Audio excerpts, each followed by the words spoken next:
Okay. Okay. Hello, everyone Hello, who's at everyone who's out there watching. Welcome to another bi-weekly bi-weekly panel panel discussion. discussion. My name My is name Sam is Sam Rubenstein from Rubenstein Second from Renaissance Second Art, and Renaissance I am Art, and here I am here with a with a delightful delightful panel panel today. today. Our Our first guest first that I want to guest that I say want to hello say and hello introduce and introduce is is author Andrew author Bass. Andrew He's Bass. the author He of is the the author of the Sanguinary series. Sanguinary He series. went to Went to Rowan University Rowan and graduated with University a and degree graduated in with a degree history. in Our next history. guest is Our next guest Brittany is Brittany Scardino, who holds a Scardino, who master's in holds a literature from master's in Monmouth literature from University. Monmouth She's University. currently She's working currently as an adjunct working as an professor at the adjunct first year professor of competition first at year Brookdale competition Community at Brookdale College Community College and Monmouth and Monmouth University. Her University. research Her interests research interests focus on focus trauma on theory trauma in theory in transnational literature. transnational literature. And as And always, as there's always, there's me. My me. name is Sam My name is Sam Rubenstein. I Rubenstein. I am am a poet a poet who went who to went Stockton to Stockton University with University with and and Montclair Montclair University University to to receive a receive a master's in clinical master's in clinical psychology. psychology. And Sarah's And here. Sarah's here. Hey. Uh, Uh, Sarah Sarah is That's it. is receiving her currently receiving master's her in master's in creative writing creative at writing at Monmouth Monmouth University, University, where where she she focuses on focuses on nonfiction nonfiction and is currently on working on a a delightful delightful thesis, which we're going thesis, to which talk we're going to about talk at a about certain at a point. certain point during this. Great. Welcome, everyone. Welcome, everyone. Look at this. I love Look at this. this. I love this. Look at all of our guests and people. This And like, is so this is cool. so Delightful. cool. Delightful. So what's going to happen What's is going to happen is we're going to be discussing together, and also we will be taking any taking questions any questions from from those in the those comments. So in the please comments. So feel please free to feel ask free as we to are ask as going. we are going. And And before we get started, before we even this is by brought to the you delightful by the delightful Second Renaissance Arts. Join us. Join Follow us us. for Follow us for classes. classes. Follow us on Instagram. Follow us on Facebook. Say hello to your Say friends. hello to your friends. With that in With mind, that in mind, let's get started. let's get started with the the first part of this discussion, which is this whole thing talks about education and the role of education. So why did everyone choose the majors that they went with and kind of the direction that they chose? Let's start with Our actual those of us who went to college for writing. Brittany? So Sarah, Brittany, Brittany, you want to go first? Yeah, I'll go first. Can you hear me okay? Yeah. Okay. I honestly just kind of fell into majoring in English.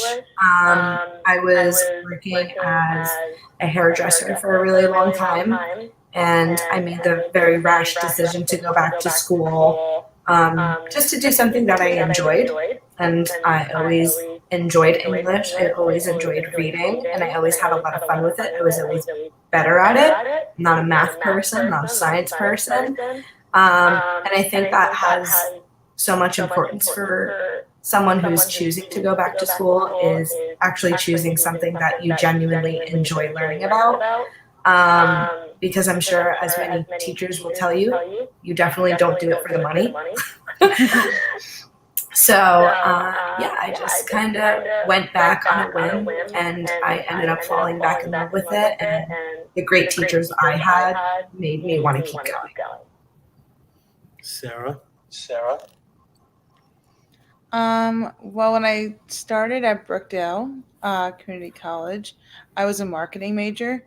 I always loved creative writing and I always loved English. But what really got me to become an English major was I wrote my first composition essay, and my teacher, Professor Cody at Brookdale, pulled me to the side and said, "You need to go down to the registrar's office right now and become a creative writing major because you have talent. And I don't want you to give that up on a marketing degree." Which, not to bash marketing majors, I'm just saying. I know I have a tendency to do that. However, I think that at least in my track, I couldn't have done it. And I really loved writing stories, and I really loved the workshop setting, and the teachers at Brookdale really molded me to be the person that I am, and really showed me that it was possible to be an English major. And when I went to Fairleigh Dickinson, that's really kind of where I applied all of the foundation that the teachers at Brookdale gave me.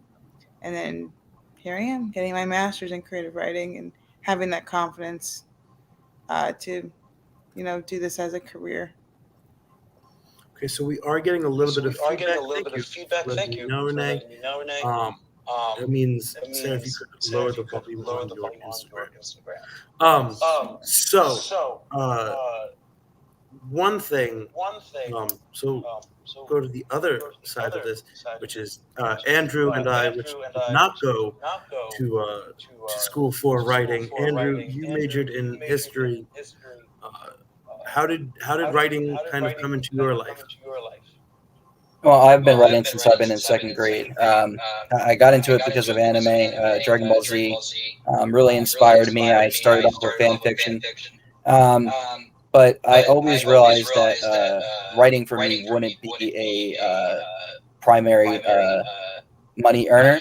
So I decided that I wanted to do education. So I went to school for history to become a teacher. And I just sort of kept up with writing and kept practicing and enhancing my craft until I published. And for me, I really wanted to help the next generation. So for me, being a role model and being in education was exactly the higher calling that I was looking for. I relate to that one a lot. So yeah, I was in the mindset of I love writing, much like Andrew. I've been writing since I was very young, and I think the big change was I also really love psychology and working with kids. And so I kind of went the psychology route, worked as a psychologist, and also just kept writing. And I think it was a kind of the difference of where my kind of primary focus, career-wise versus creative-wise, I don't think lined up, if that makes sense. Now I teach English, so I'm writing with the curriculum and doing a lot of what I would like enjoy doing, just from a different direction. So I think the next area of that is kind of going in the direction of, other than taking classes, how else did you engage in writing in your college experience? Anyone who wants to answer that first. So I guess I'll start with that one. Many people actually don't know, but history is a very writing-intensive field. So you're very much into writing professionally and responsibly the whole course. Just for example, my senior seminar paper had to be 30 pages long and it had to be at least 10 pages worth of sources. So a lot of research goes into it, a lot of research practices, and a lot of learning the craft, making sure that you're able to notate properly and able to persuade the audience as well as inform. That's so interesting because as an English major, especially in the master's program, they emphasize, especially at Monmouth, that you have to be a scholar and know how to write critically. And then you also have to learn how to, at least in my part of the world, write creatively.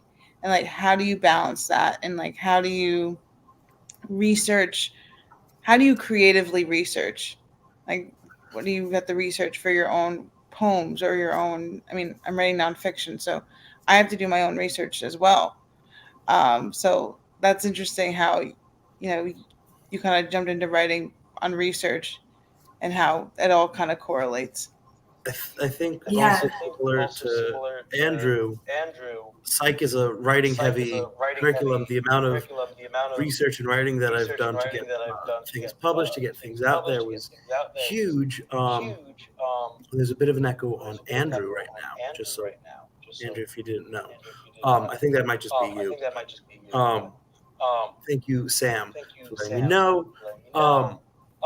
But the other thing that I did, Sarah, you know this. I found writing clubs. I was the TV station at Stockton. Having that kind of community also really helped me stay engaged. And I think that that's the other part of it. That if you're not going the direct education route, you're not majoring in it, you need to find a way to then communicate and be involved in that community. Sarah, I think one of the best things that we had at Brookdale was the creative writing club, because as We much wouldn't as have known each other.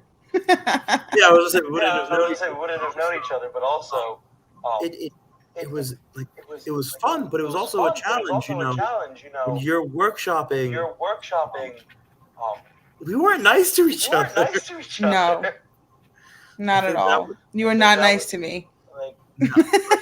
But in return, like there were times when I'd be like, I'm writing a zombie novel. I remember I did it. I presented it once, and I think it was either Andrew or one of people was like, "Wow, this is awful." Zombie novels are very overdone. You did your research for it. I was like, okay, fair.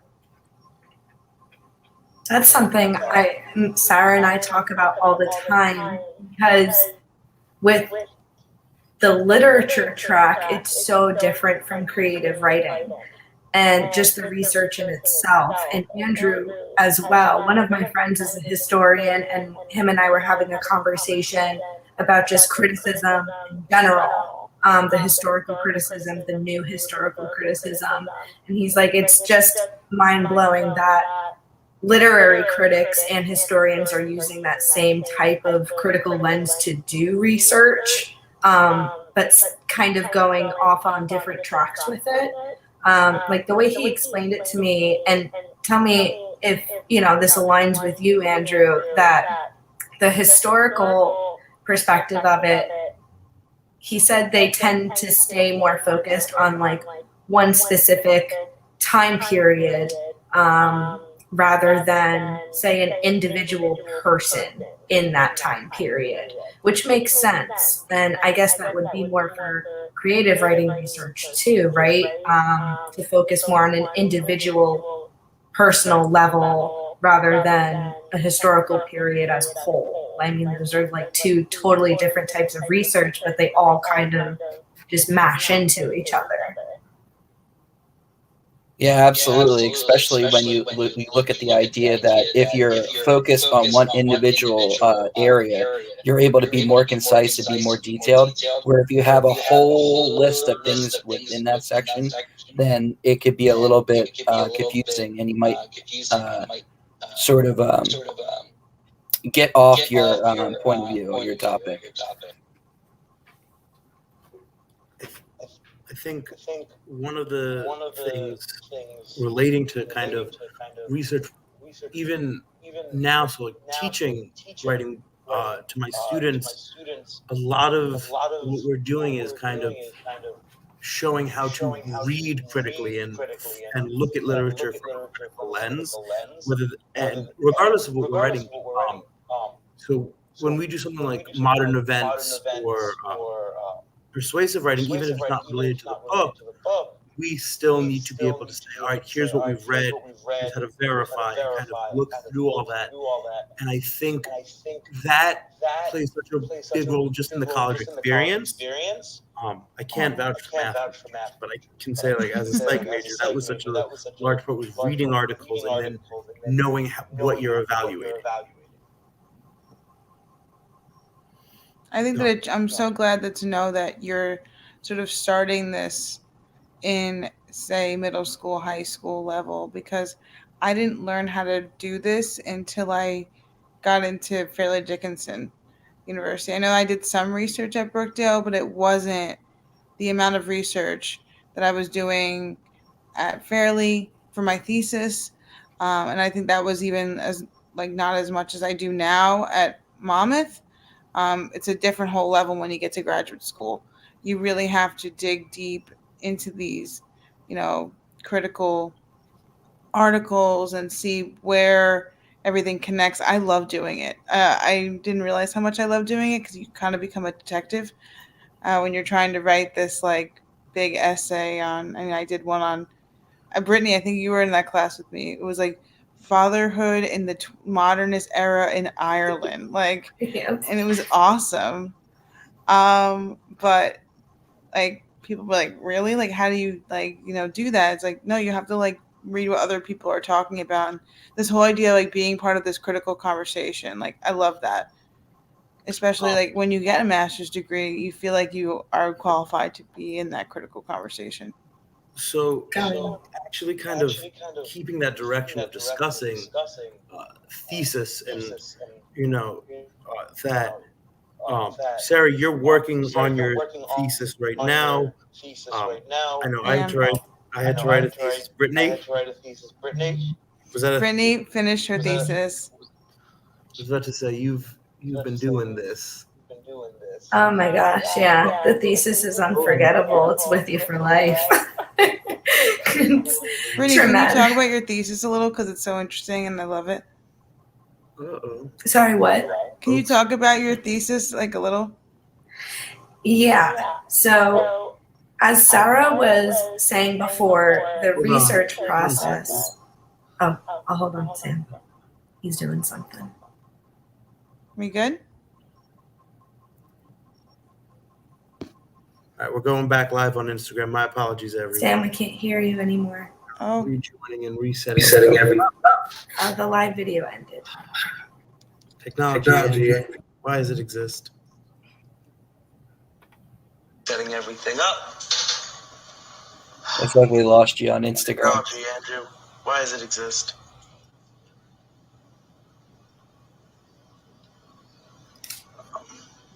What, did it boot you out?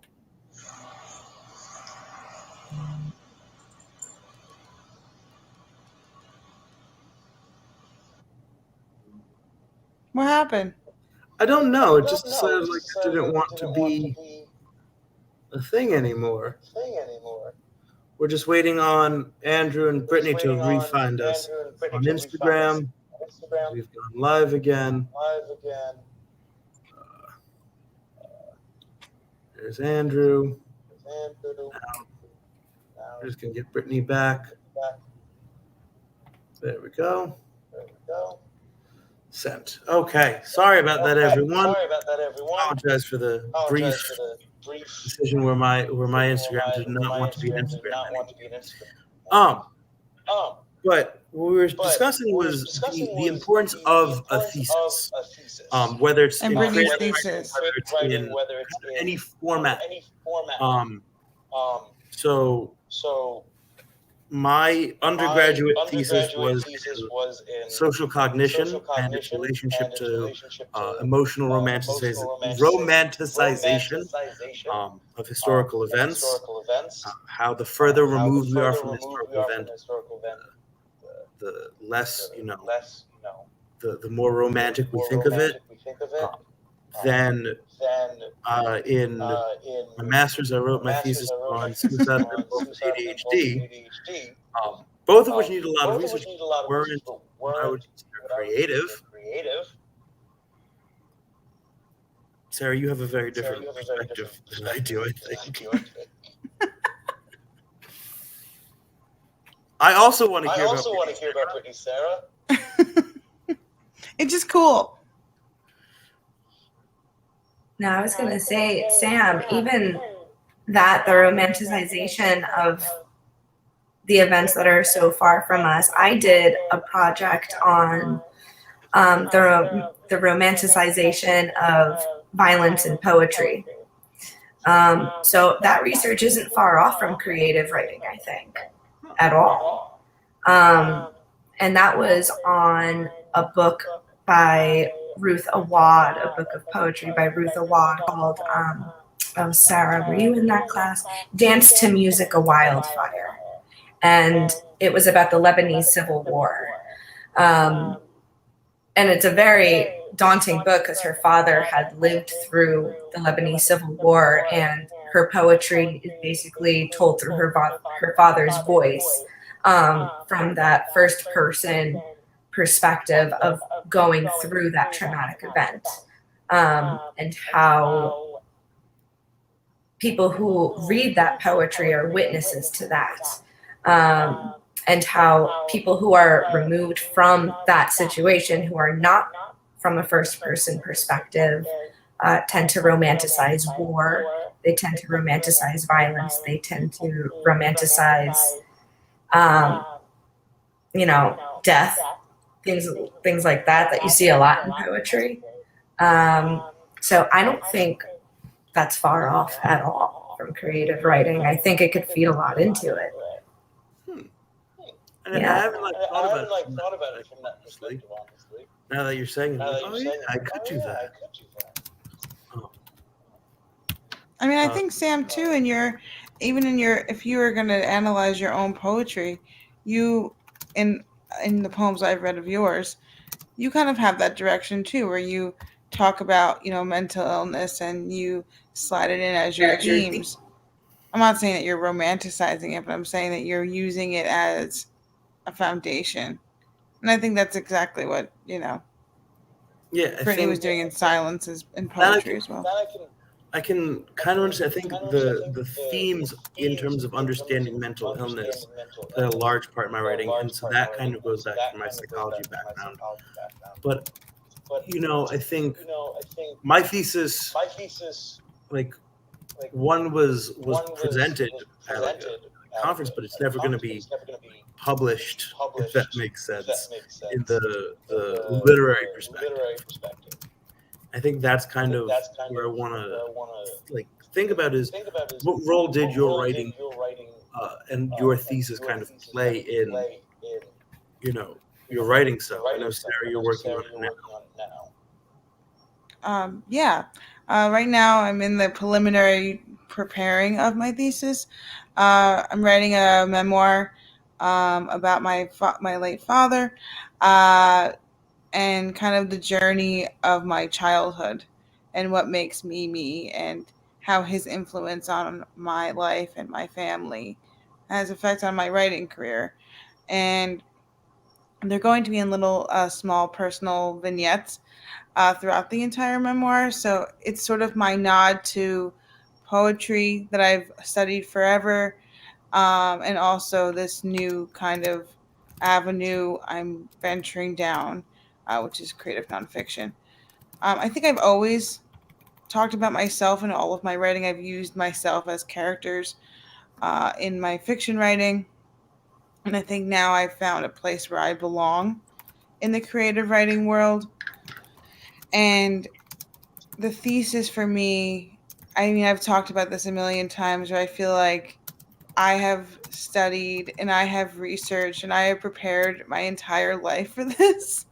And it's like I'm using things that I know and I'm researching the things I don't. And if you go to any writing, seminar, they're always like, write what you know, research what you don't, and then use it, because then you'll know it. So I feel like I've been preparing for a long time for this, and it's sort of like the grand opus. It's exciting and daunting at the same time, though. But I think theses are important, because when I was writing my undergraduate thesis, it was a different whole process. This is a more emotional, physical, psychological process of even starting the thesis in general. And when I was writing my thesis in poetry, it was, I'm going to write poems and see where they connect. And it was more of a map. And this is not really the map. This is more of a psychological journey. But yeah, I don't know if that answers your question, but there's the answer. It does in a certain way. I think, each of us had a very different educational experience. Although very similar, like the writing process, I think in many ways that end goal kind of was a little bit different. Whereas, mine was supposed to be research to show, yours is something that theoretically can get published. Brittany's is this very complex literary thing that can be taught. And so I think there's a difference in that. Going kind of forward, quick pause. For everyone, I just want to make a quick pause. We set up a tip jar on Venmo. We have a tip jar on Venmo. It is at Second Ren Arts. You can give us a little tip jar for Second Ren Arts. You can please. We would like anything. It allows us to host these, continue hosting events, runs classes, and hopefully pay the people who are kind enough to help us. So please give us a tip. Maybe you're thinking, I don't know how much to tip.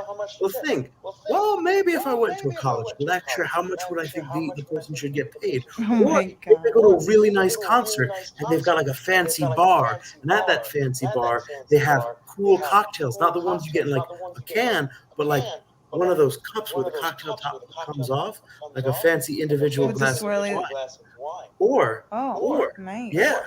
Or, and if that maybe doesn't clear it up enough, tip like, enough to say, hey, we should keep artists living. 'Cause that would be nice. And Any of and those fed. should help you out. So that is us. You can Venmo us, Second Ren Arts. Please and thank you. We're under Second Renaissance Arts. Plug finished. I don't have to plug till the end again. All right. So one thing which I kind of wanted to ask Andrew about because of your major, Andrew, you're working as a teacher, Kurt. You're working in education. Yes. I'm working in education. Brittany's working in education. How do we use what we've learned in the classroom? I know, Sarah, you are still in school. You are the student here. I'm a tutor, so I'm sort of a teacher. Sort of.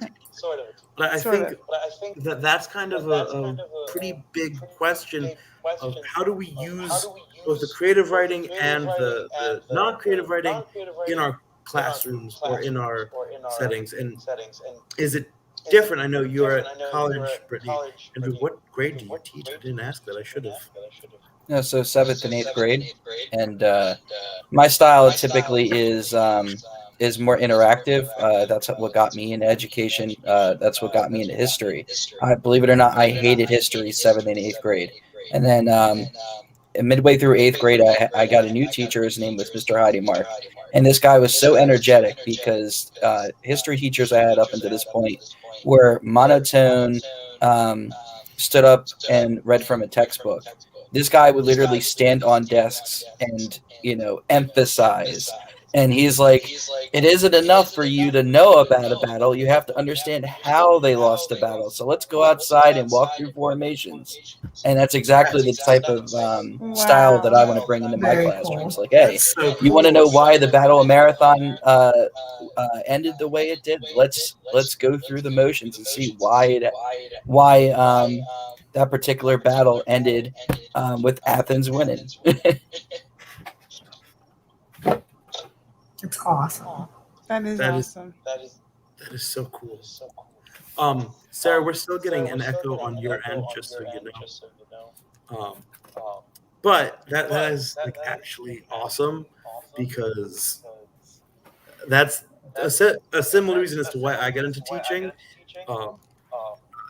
I remember also high five to the middle school teacher.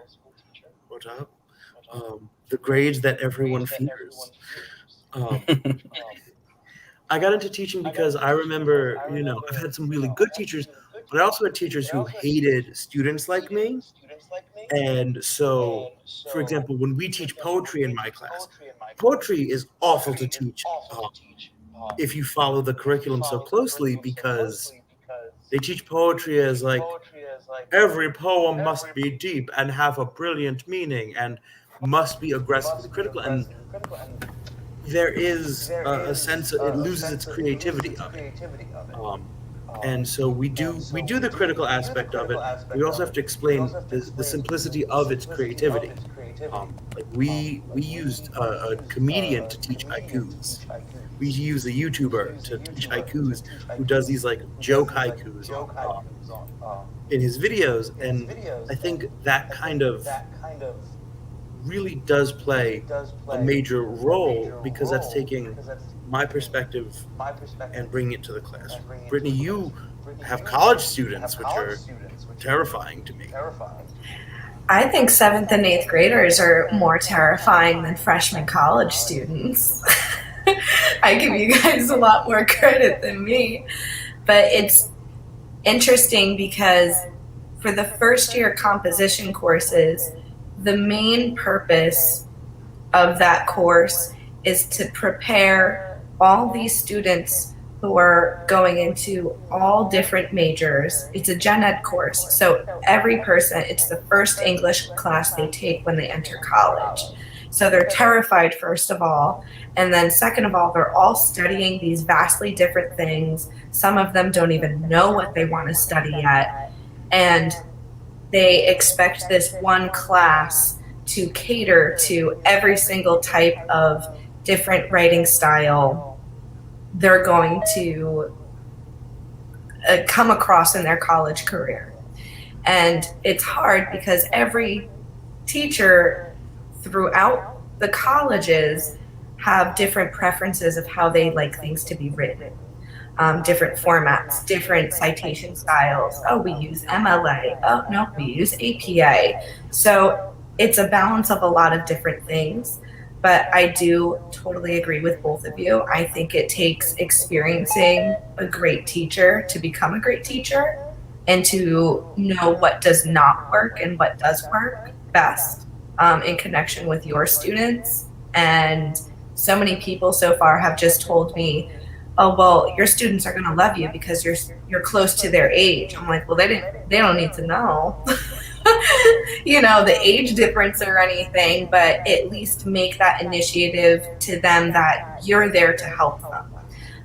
You're not there with a red pen to correct them and judge them strictly based on how they write or what they write or their use of grammar.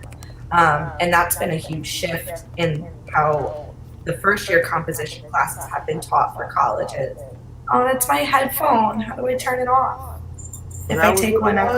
I thought that was like mine or something. It was right in my ear. Is it still doing it if I take it out? Is it rude that I assumed that beeping was Sarah? It means that your battery's dying, Brittany. I told you I wasn't prepared. If you have one in there, you can just kind of switch them out. Yeah, that's true. I have the one in now. Is it still beeping? Can you hear it? I think we're good now. Are we good now? Okay. Okay, I'll let you Because know. it was in my ear. That was me. Okay, that makes. Now we know. So I think that really what I think we want to kind of figure out by the end of this is for those who are kind of going into any kind of writing field, whether it's education, whether it's literary writing, whether it's creative writing, what recommendations do we have? I think that's kind of where we want to end up. So let's kind of see if we can start focusing that way. And what we recommend. Sarah, as someone who's currently getting the creative writing master's life, what are your thoughts on the program that you're in? I love Monmouth. Monmouth University is awesome. It is a fabulous program because it offers a lot, and the support that backs that is there's no amount of money that's like it's just priceless. The teachers and the faculty, staff, administrator, everybody there is so supportive. I feel confident that I will get a job in this degree because I went to Monmouth.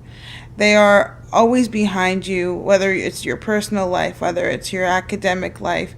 They give you opportunities at the university to teach. I work at the Writing Center, and I got hired there, and then everything shut down, and I had a job throughout the entire lockdown because we went fully online, and they were just super supportive, and everybody, even if it's not the English degree, they always want you to succeed, and they're always looking for like research assistants. I got to read one of my professor's manuscripts before she got it published, and she was like, "Can you just like look at it, like give me like some of your thoughts on it?" I'm like, "I'm not qualified." She was, "You absolutely are qualified, and I trust you with my writing." And she is a well-known memoirist, and her name is Professor Melissa Phoebos. She's at Iowa State University right now, and I miss her terribly.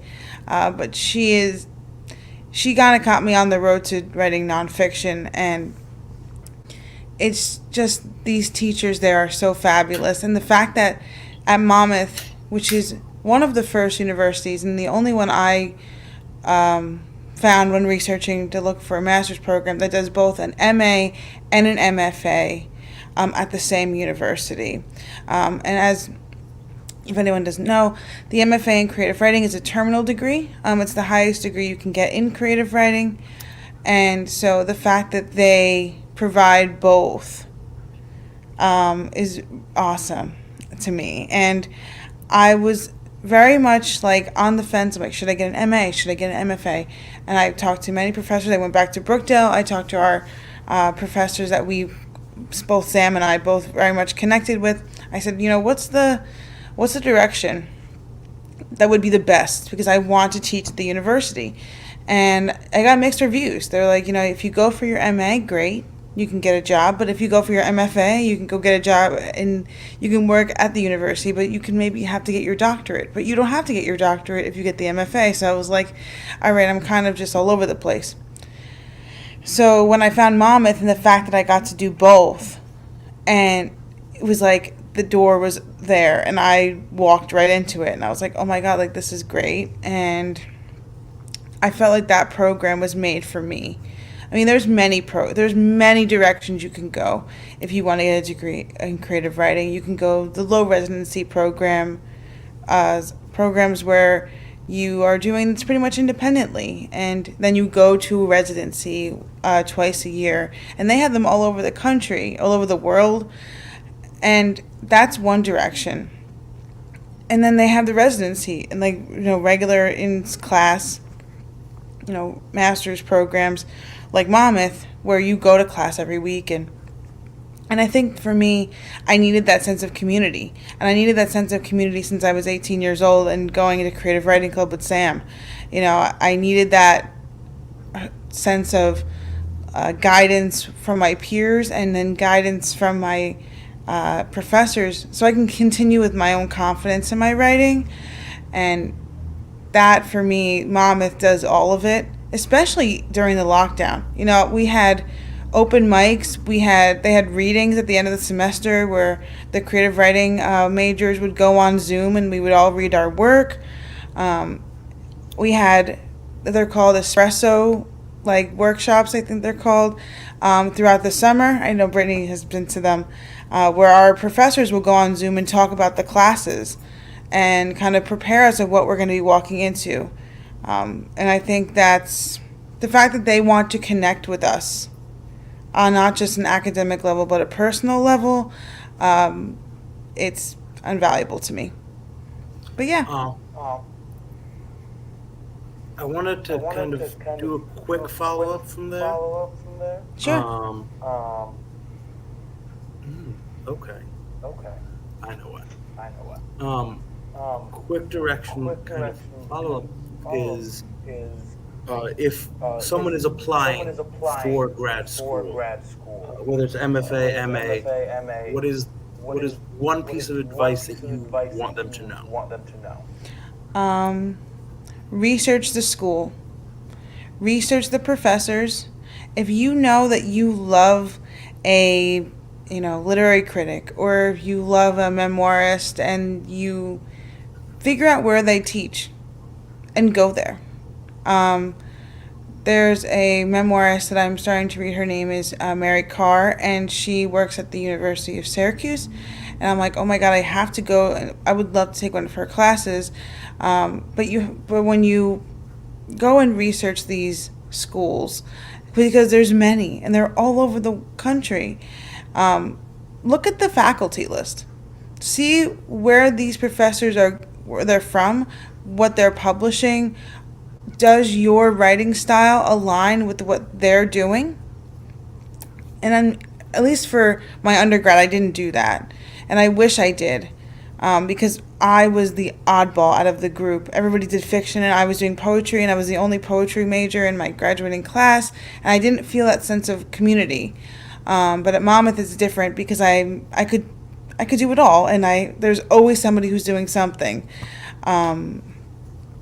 But yes, research the faculty and research the programs intensely, and see and look at your own writing in depth and see, okay, what classes are being offered in that current semester or in general that I would be gravitated towards. And that's what I did, and that's what my advice would be. Okay. Moving on to Andrew from a different perspective, someone who has published their work, who is working with their own kind of promotional company, One for Promotion, and who's working as a literary agent. Because you can do everything, you're amazing. But as someone who's doing kind of that perspective, what are your thoughts on kind of going that route, even though you went a different college? I think the number one thing to remember is that you always have to have faith in yourself. I think that's one thing that I didn't do at the beginning. I was perfectly fine keeping my writing to myself. And it took a lot of poking and prodding from people around me to actually publish for the first time. And I think that's the first thing that I would say. If you're fresh out of high school, you're going to college, and you're trying to figure out what you want to do, have confidence in yourself. Because without confidence, you really can't get too far. So have confidence in yourself, and then really look into what you want to do. If writing is important to you, read. Reading is super important. You should be reading as much as you're writing, if not more. That's what I keep hearing all the time. And one thing I did pick up is a lot of grammar and a lot of style comes from the reading that you do. One of my practices that I like to do, and my students love this too, because I'll be sitting at bathroom duty, and I'll have a book out, and they'll see me writing as I'm reading. And they're like, "Mr. Bass, what are you doing?" And I said, "Well, every time I come across a word that I don't know, I write it down. And then I define it, and then I find a way to incorporate it into my writing." So not only do I define the word and now understand it, but now I make sure that I go out of my way to put it in my writing, so that now that I can have a better understanding of that particular word. So really, it's all about evolution, adapting, and making the most of what your situation is. I really love that practice. I might steal that from you. I'm not gonna lie.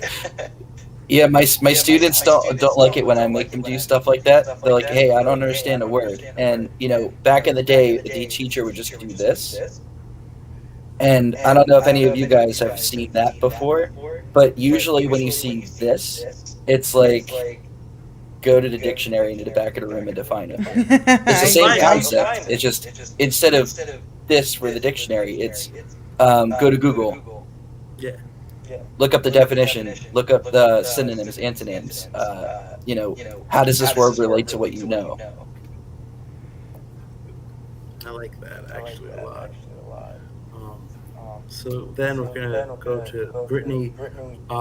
As a professor who's working with a lot of first year college students going many different routes, what are your thoughts for what they should be looking for out of their college experience, and how it may relate to them as whether they're writing or even going into really non-writing majors?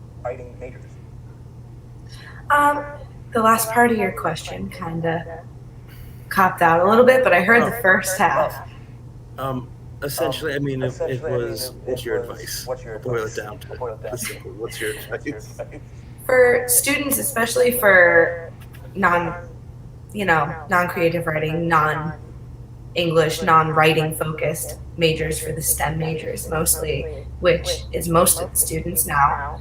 My advice is exactly what Andrew said, is to have confidence. That's the first and foremost thing that I want them to have. And I also want them to realize in whatever road they do choose to go on, that effective rhetoric and effective communication goes a very long way, regardless of what profession they go into. So an activity that I like to have them do is they write down their major on an index card, or if they're undecided, what they think they might want to do, you know, after their college career, what they aspire to be, and what rhetorical skills are needed or deemed critical for that job. So if you're going to be a police officer, a rhetorical skill that you would need to be aware of is, you know, first responding, effective communication, code words, you know, quick responses, or just authoritative voices, the voices that you use, gestures that you use when you stand up and talk in front of a crowd. But one of the biggest lessons that I tend to focus on is the concept of audience, because no matter what road they want to go down, no matter what area they wish to study in, they always have to have audience awareness. And that's the same for creative writers as well. I know there's like debates going on with that. Do you creatively write with an audience in mind, or do you write and just the audience kind of falls into your lap kind of thing? But that target audience is a big concept that I want to focus on for the first year composition students, because every single different class they go into, they're going to have a different audience. And just for that first year, for that first semester, I'm their audience, and I try to come up with different activities where they're going to have other audiences besides myself, and to be able to come up with effective, you know, argumentation. You need to be able to come up with a good, concise argument in today's world, and to defend themselves and their voices, and just to really get them. And another thing I really am hyped about them learning is learning how to use their own voice in their writing to make it more effective. Code meshing, to implement their own voice inside that academic discourse writing, to show that in order to get your point across, in order for your voice to be effective, it doesn't have to be standardized written English. It can be a mix of all the different influences that you've had in your life, your home dialect, your street dialect, your school dialect, and still have that argument very clear and concise, and, you know, have the confidence to use that voice in an academic setting, but still learning how to use that different type of voice in front of different audiences. So that's what I want them to get out of their college career for the first year composition class. Okay. I feel like I should. Sam, I have a question for you, if that's okay. Go for it. Because you're both creative writing, you know, not major, but I would say like you have a mastered skill, I would say. And you also are in an academic setting where you're teaching, you know, 7th and 8th grade English. And how do you apply your psych major into that? And how do you kind of mesh the two in your setting? So I think one thing which for me is really important, and it's kind of the mindset that I pass on to my students, is that anything in a large part of developmental psychology and educational psychology talks about engagement. Every educational psych thing talks how we need to increase interactivity and student engagement, this or that. And one thing for me that is so important, especially when teaching language arts, because often students don't like the class. They feel that it becomes frustrating, is that you teach the enjoyment of language,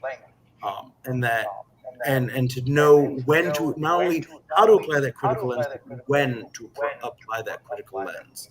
I think that for me, as a from the psychology perspective, we want our education to be personal. We want it to be something that we can relate to, and we want it to be something that matters.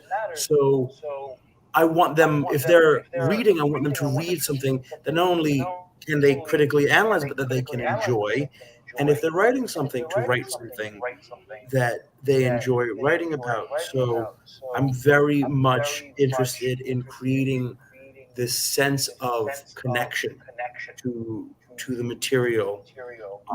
And that's backed up by psychology. A lot of what I do is try to incorporate what I've learned from psychology, whether it's social psychology or developmental psych, in the classroom.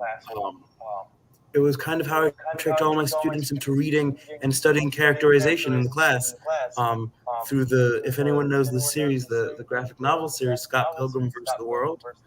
I got one student to read it, and after she read the first book, came in, Mr. Scott is a terrible person, and I hate him. I go, oh yeah?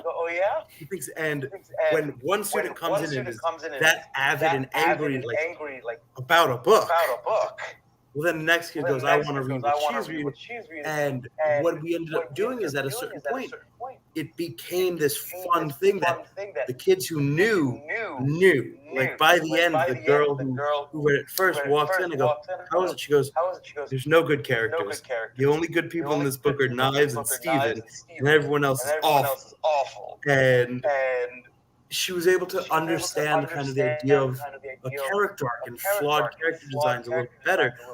But at that same point, she enjoyed the process, and kind of using a little bit of social magnifying and spotlight effect, got every kid to read and argue over the same book series, to the point that because of the pandemic, I've lost like 3 copies of the different books, because students still have them, because you got to see my students. But it's a lot of kind of creating that connection to what you're learning, if that makes sense. And the big advice, and I think anyone who works with kids or in any educational kind of environment can agree with it, you want to encourage them to do what they enjoy and write about what they do and be engaged in what they do, even if it's not your class. Like, I have students who love, science. I'm not a science teacher, but I'm like, all right, I found this one book and I have this one idea. What do you think? It's just kind of this idea of creating that environment where learning is enjoyable. But that's my part. That was excellent. Thank you. I think with that, we are pretty much out of time. Once again, if you enjoyed this, please give us a tip on Venmo. We're at Second Run Arts. For Second Run Arts, you can give us a tip. You can sign up for our fall classes. We're going to have the fall schedule coming up. We're doing both individual classes as well as group classes, potentially. If people want them, sign up, reach out. More events are coming up in September. Hey, Sam, when are we broadcasting our September events? Do we know? Hopefully tonight, once we have the schedule finalized, I'm just going to upload and tell them all when they're going to be happening. So Yes. the answer is soon. With that, thank you so much to Brittany and to Andrew for joining us. Thank you, Sarah, as always, for putting these delightful panels together and allowing me to kind of talk during them. If anyone ever has a panel idea that they want, let us know. Tell us in the Yes. comments. Tell us what you would like. Sarah, do we have the concept for what our next panel is going to be? Yes. The next panel, tentatively, Don't quote me. We'll be looking at screenwriting and talking to a few screenwriters, how to get their scripts onto the screen, and how has COVID kind of affected that. Oh boy. I will not be a guest on that because I don't write that, but I'll be there. It's okay. You get to host. You get to host. You get to Woo! host it. We switch roles this time. Woohoo, can't wait. Thank you again for watching, whether it's on Instagram, Facebook, YouTube. Thank you again to Andrew and It was a Brittany. pleasure, guys. Brittany and Andrew, where can they find you? Where can they find you? Where can they find your information? Well, they can find me on Instagram at AndrewBass24, or you can find me on Facebook at Andrew Bass Author, or you can find us on YouTube or Twitch at One True Promotion.